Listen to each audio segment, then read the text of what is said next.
Hi, thank you very much. Congratulations on your book. And I'm just going to spend a little bit of time thinking about issues from a healthcare perspective, particularly in relation to, I think, the dangers of authoritarianism and also the sort of natural way in which public health responses appear to be very comfortable for authoritarian regimes or for authoritarian measures. And I think one thing that we really need to keep in mind, and it's really interesting, especially from a healthcare law and ethics perspective, is something that was said by the acting director of the Kennedy School of Ethics, which is our ethics or our principles should never change. The situation may be extraordinary, the circumstances may be different, but we shouldn't accept any arguments that ask us to change our fundamental ethical beliefs and our principles and the importance of human rights. Human rights is as important during a pandemic as during any other time. And so I'd just like to talk about two instances, I think, or two circumstances or contexts in which this is playing out, I think, in this region particularly. The first is the human right to be treated equally, that every life matters and that everybody deserves to be treated with respect. And I think because, again, in terms of public health responses and responses of the state, which are rightfully, which have to be made and which have to be made at a central level, because they've been made in a fairly extreme way, and there's been very little space for accountability and stakeholder engagement, certain things I think are starting to happen. The first, if we look at non-COVID patients, I think there's a genuine worry in this space that because so much of the resources and so much of the planning has gone into preparation or emergency preparedness for the pandemic, that people who are suffering from other conditions are either losing access to treatments. Cancer patients are no longer being able to access chemotherapy in a timely manner. Older people are not being given the appointments that they need to carry on with treatment. And that is a genuine worry. And I think we need to remember, even in these extraordinary times, that everyone still has a right to access healthcare, and especially in countries. And I think one of the things that we've been lucky about in this region is that we really haven't seen the escalation that they have seen in Europe and in America, and now slowly in Latin America, that our resources haven't been maxed out. But sometimes, in some situations, our preparedness is still at that very, very high level, and we're not sort of ramping down that preparedness and allowing people genuine access to healthcare. And that is a worry. I think the other worry is that we are not treating our migrant populations well.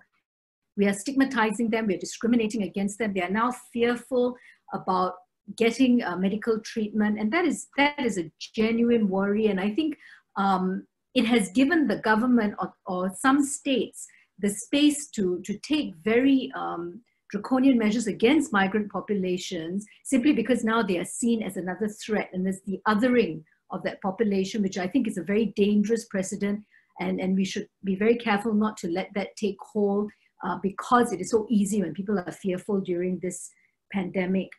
And lastly, I think in terms of patients and the right to be treated equally and to have respect and dignity, and I know that a lot of healthcare professionals are struggling with this, is how do you genuinely give access to people who are dying of COVID, access to their relatives? How do you provide them with the best available treatment in a way that is humane? And I think this comes on quite nicely to my next point, which is what are the rights and interests of healthcare workers when we're looking at the COVID pandemic and how we approach it, right? Whether we take a very authoritarian approach, either institutionally or nationally, and we just install measures from either a central government or a central authority within an institution and expect everybody to fall in line. And I think we've seen this in relation to healthcare workers, and some people being asked or expected to work in environments that are not safe. I think even till today, there is this issue about whether or not there is adequate access to personal protective equipment to PPE, whether healthcare workers should be required to work in dangerous situations. And I think you're really balancing the right to life, the right to your own safety, the safety of your family against treating your patients. And I think in some instances, these decisions are being made to distribute PPE in institutions and in departments where there is not a lot of transparent discussion and accountability. And I think this really needs to, we really need to roll back on this. We really need to have much more discussion at a national level with stakeholders, more accountability, more transparency. And I appreciate the fact that when it first happened, the governments and the institutions really needed to put into place measures very, very quickly. But now I think the time has come where we can legitimately ask and require of institutions and governments more nuanced, more democratic type of actions and processes that are more accountable, where people can actually then speak out. And this is the next thing. I think there has been a very worrying trend of healthcare workers being punished because they are speaking out against practices that they see as being unfair, because they highlight areas or practices which are seen to be dangerous, and they are being forced to be quiet, they are losing their jobs, they are being sanctioned, fake news laws are being used against some of these healthcare workers or even against journalists. And I think we have to be very cautious. While there is a need, I think, to control the message because there is so much bad information coming out, it is also important to allow genuine dissent, genuine highlighting of practices that are dangerous or unfair or discriminatory. And we need to, I think, push that agenda a bit more forward. And I think the last thing I would like to say, which is not so much what is happening now, but something which is really going to be an issue in the future, as we work towards developing effective treatments and vaccinations, we really are going to face at a global level this issue of manufacturing and distribution of new treatments and vaccine. And from a human rights perspective, it cannot be business as usual.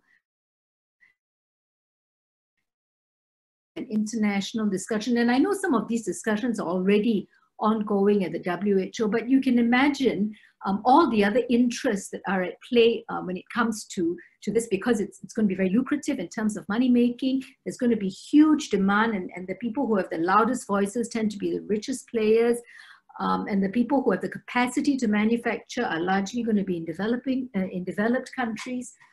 So I think that is something that we really need to talk about and to ensure that the decisions that are being made or the arrangements that are going to be made in the future are not being made in an unfair way, but that are made in keeping with human rights principles.